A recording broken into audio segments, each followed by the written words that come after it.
Graça e paz para você que está me dando o privilégio de entrar na sua casa pelas suas redes sociais. Muito obrigado por você ter parado para prestar atenção nesse vídeo. Eu sou o Márcio Ribeiro. Esse canal é o Notas de Encorajamento Palavra de Deus, para que nós possamos aqui verdadeiramente anunciar o Evangelho da salvação, pregar a Palavra de Deus, salvação essa que vem através de Jesus. Hoje esse vídeo vai ser sobre os estudos bíblicos profetas maiores e menores. Essa é a lição 13, a última lição desse estudo. Eu agradeço a você que tem acompanhado aí desde o começo, agradeço a você que está inscrito no canal, que tem me dado essa força aí, indicando o meu canal para outras pessoas, curtindo, comentando, compartilhando os vídeos nas suas redes sociais. Muito obrigado, Deus abençoe grandemente a vida de cada um de vocês. E eu peço a você que ainda não se inscreveu no canal, que você entre lá, conheça o conteúdo, seja inspirado pelo Espírito Santo através do conteúdo que está ali e me dá essa força se inscrevendo no meu canal e me dá essa força também aí clicando no sininho para que você possa receber as notificações. E entra no canal sempre, porque se porventura o YouTube não te notificar, se acontecer qualquer falha no sistema, é normal, eu sei que qualquer sistema pode falhar, aí você já está ciente do conteúdo que está sendo colocado lá. E eu peço a você também a mesma coisa, para curtir, para compartilhar, para comentar, para indicar meu canal para outras pessoas, compartilhar os vídeos nas suas redes sociais e que Deus abençoe poderosamente a sua vida também, tá? Vamos então passar agora para a última lição. É sobre o período interbíblico ou intertestamentário. Vem comigo.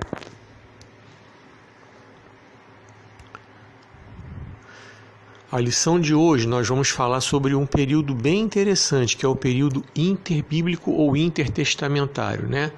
Vamos analisar o ministério profético à luz da Bíblia, o que é verdadeiramente, quem é verdadeiramente um profeta verdadeiro e quem é um falso profeta. Por que eu vou falar? Essa mensagem ela entra nessa linha de falar de ministério profético, por quê? Um profeta ele tem que ser inspirado pelo Senhor. Essas 12 lições anteriores nós vimos profetas levantados pelo Senhor para falar. E no período interbíblico que nós falamos na lição anterior, sobre Daniel, que foi o período que compreendeu entre Malaquias e Mateus, um período de 400 anos. Deus se silenciou. Deus não levantou ninguém, não autorizou ninguém a falar em nome dele.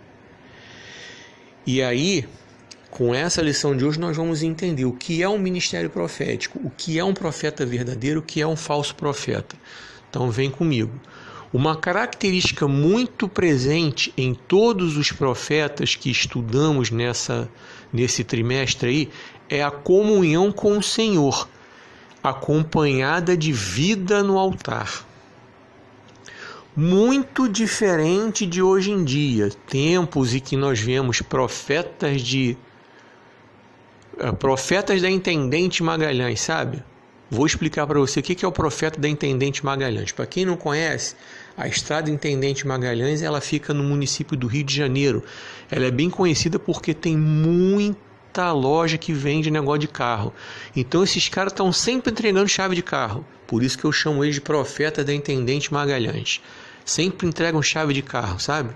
Coisa que Deus nem mandou entregar, os caras estão falando. Toma aí, desde que Deus me mostra chave de carro. Por isso que eu chamo ele de profeta da Intendente Magalhães. E tem também os profetas da Caixa Econômica, que estão sempre entregando chave de casa. Já viu? Anda por aí. Eis que Deus me mostra uma chave de uma casa na tua mão. Sempre tem isso, tá?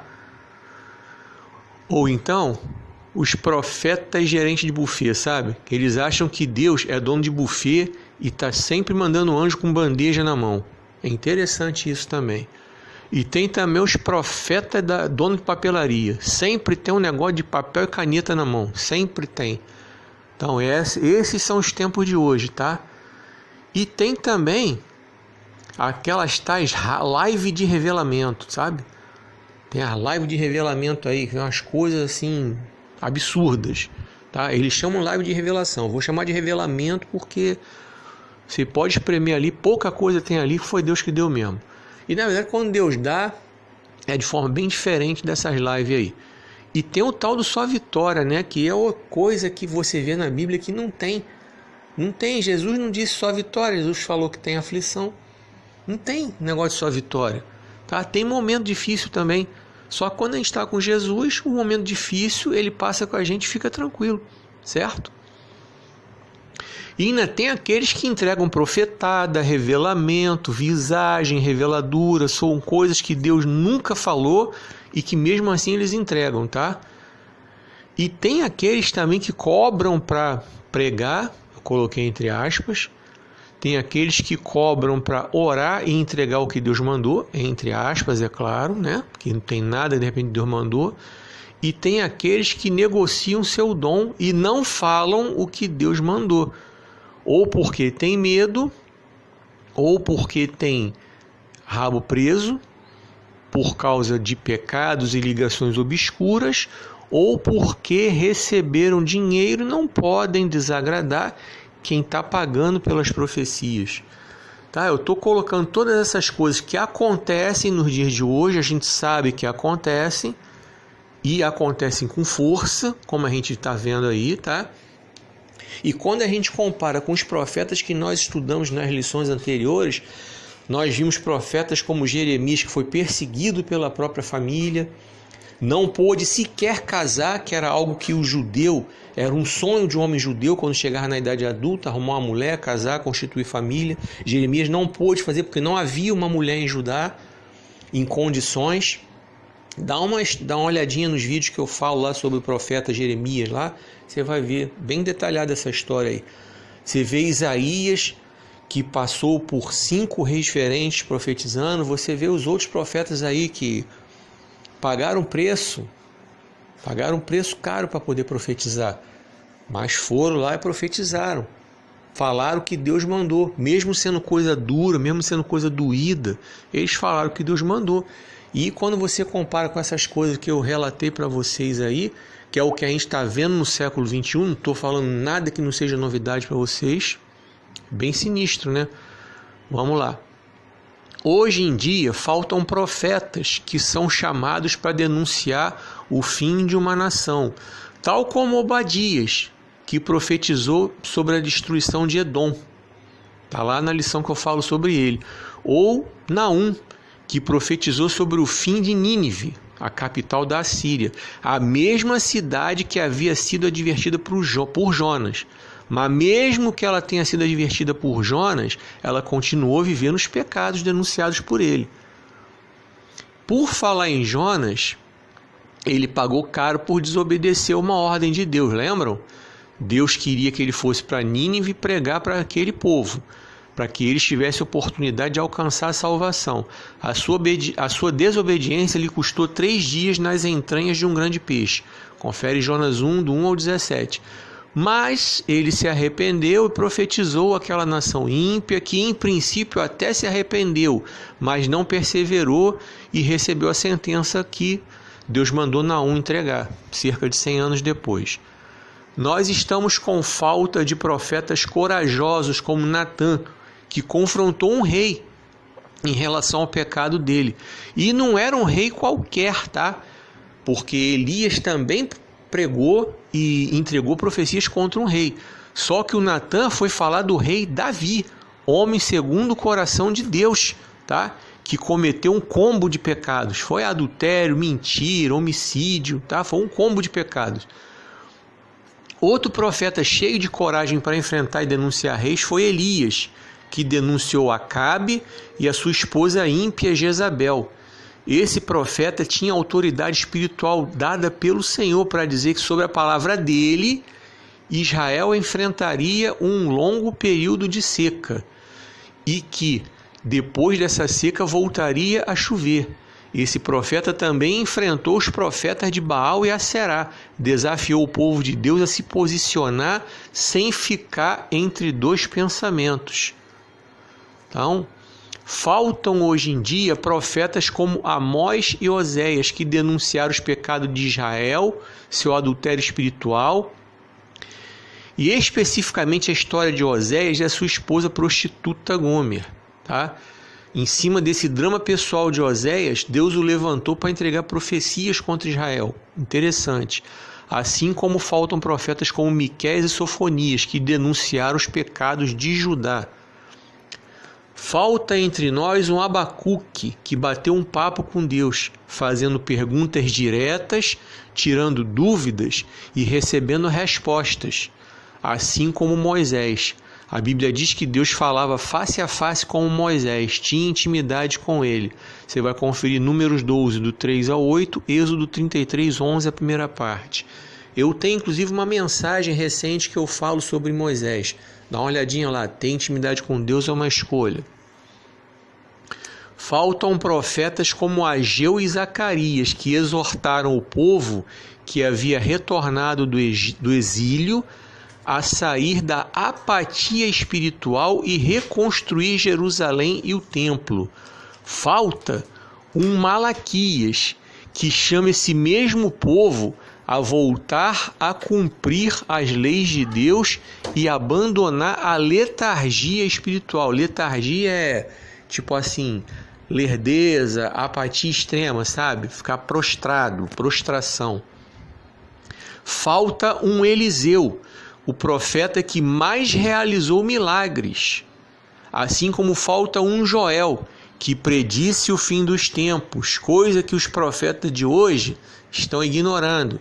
Hoje os caras só entregam aquilo que eu falei, só entregam chave de carro, chave de casa e tal, só prosperidade, só vitória. Então, falta um Joel para falar, para chamar a atenção, ó. Fim dos tempos está chegando, Jesus está voltando. Falta um Isaías, que entendeu que precisava se santificar para ser um profeta conforme Deus queria. Confere Isaías 6, do 1 ao 13. E que deveria ser obediente aos propósitos de Deus, por mais estranhos que parecessem à primeira vista, como por exemplo, pregar nu por 3 anos entre o Egito e a Etiópia, como advertência àquelas nações. Confere Isaías 20, do 1 ao 6. Falta um Jeremias, que teve que abrir mão de casar e ter filhos. Você vai conferir Jeremias 16, do 1 ao 9. Isso era o sonho de qualquer homem judeu adulto, como eu falei ainda há pouco. Ele encarou muitos sofrimentos para cumprir o chamado de Deus em sua vida.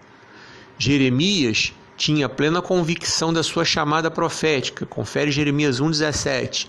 E essa convicção, juntamente com as frequentes reiterações de Deus, você vai conferir Jeremias 3,12, Jeremias 7,2, 27 e 28. Jeremias 11, versículos 2 e 6, Jeremias 13, do 12 ao 13, Jeremias 17, do 19 ao 20.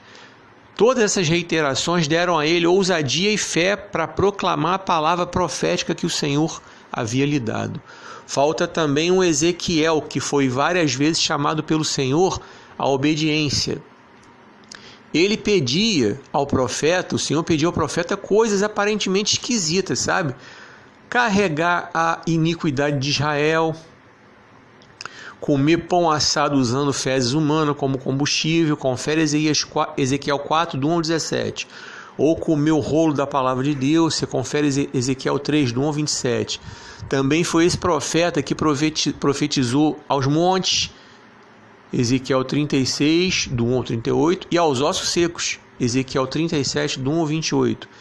Ezequiel ficou revestido de poder quando o Espírito entrou nele para proclamar a mensagem de Deus, Ezequiel 2:2. Logo em seguida, ele é chamado a viver uma vida de aspereza e perseguição.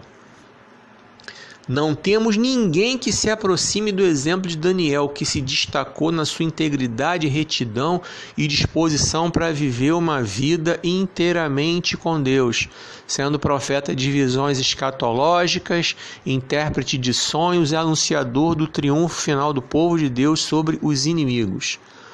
Conclusão: um profeta que verdadeiramente foi chamado por Deus para profetizar não tem medo de falar o que ele mandar, não fica massageando o ego de crente, não se intimida com mimimi de crente menino na fé e não vende o que Deus lhe entrega, ou seja, não cobra para pregar, não negocia com líder nenhum a restrição de falar sobre determinados temas. Que até isso nos dias de hoje tem também. Tem lugares que chega alguém para dizer que não pode falar sobre isso, não pode falar sobre aquilo. Como assim? E se Deus mandar falar? E se Deus mandar falar? Você vai lá Eu tenho uma mensagem aí que fala de pregar o verdadeiro evangelho. Dá uma olhadinha lá no canal que tem lá. Paulo fala sobre isso, que se ele tivesse que agradar homem, ele não seria servo de Cristo.